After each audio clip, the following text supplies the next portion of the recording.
আপনার শাশুড়ি যদি অহংকার করেন, আপনার ভালোবাসাকে সম্মান না দেন, আপনাকে তুচ্ছ মনে করে, তাহলে একটা কথা মনে রাখবেন, কখনো হেরে যাবেন না।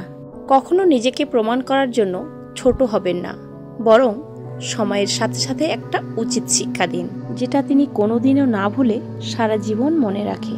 আজকের এই পর্বে আমরা জানব কিভাবে নিজের জায়গাকে শক্তভাবে সম্মান বজায় রেখে নিজের জায়গাটা তৈরি করতে হয়। চলুন তাহলে শুরু করি। শাশুড়ি তো শাশুড়িই হয়, তাই না? শাশুড়ি তো সবসময় যে কোনো ছোট বিষয় নিয়ে ভুল ধরতেই থাকে, আর তার মধ্যে যদি অহংকার থেকে থাকে তাহলে তো আর কোনো কথাই নেই। ব্যাস, হাঁটতে চলতে বাপের বাড়ি নিয়ে নানান কথায় নানানভাবে আমাদের সম্মানকে আঘাত করে আমাদেরকে ছোট করার চেষ্টা করে। আপনি কি কখনো এমন পরিস্থিতির মুখোমুখি হয়েছেন? আপনার যদি কখনো এমন মনে হয় যে আমি কত ভালো চেষ্টা করছি, তারপরেও আমাকে ঘাতে ঘাতে অপমান করছে, তাহলে আপনি বুঝে নেবেন সমস্যা আপনার মধ্যে নয়, সমস্যাটা অন্যের মধ্যে রয়েছে। এখন প্রশ্ন হলো, তাহলে আপনি কি করবেন? তাহলে শুনুন, আপনাদেরকে একটা গল্প শোনাই। মেয়েটির নাম জুলাইকা। সে বিয়ে হয়ে প্রথমে শ্বশুরবাড়িতে গিয়ে চেষ্টা করত সব কিছু ভালো কাজ করে সবাইয়ের মন জয় করবে। মেয়েটি নতুন শ্বশুরবাড়িতে গিয়ে শাশুড়িকে খুব যত্ন করত, শাশুড়ির পা টেপে দিত, মাথা আঁচড়ে দিত, শাশুড়ির সব কাজে সাহায্য করত, শাশুড়ির কাছে কাছে থাকতো। মন খারাপ হলে শাশুড়ির পাশে বসে গল্প করত, কিন্তু শাশুড়ি প্রতিবার কোনো না কোনোভাবে তাকে অপমান করত। তুমি তো কিছুই পারো না, তোমার পরিবার তো তোমাকে কিছুই শেখায়নি, এরকম ভাবে নানান কথা শোনাতো। আমার জীবনেও জুলাইকার মতো এমন অবস্থাই হয়েছিল।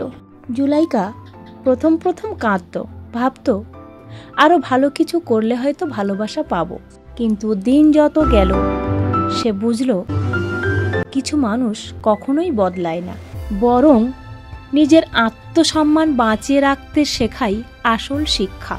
জুলাইকা চুপচাপ থেকে নিজের জীবনটা সুন্দর করে গুছিয়ে নিল, ছোট্ট একটা অনলাইনের কাজ শুরু করলো, নিজের আত্মবিশ্বাস বাড়ালো। সে বুঝিয়ে দিল, আমি আমার ভালোবাসায় ছোট নই, আমি আমার সম্মানে বড়।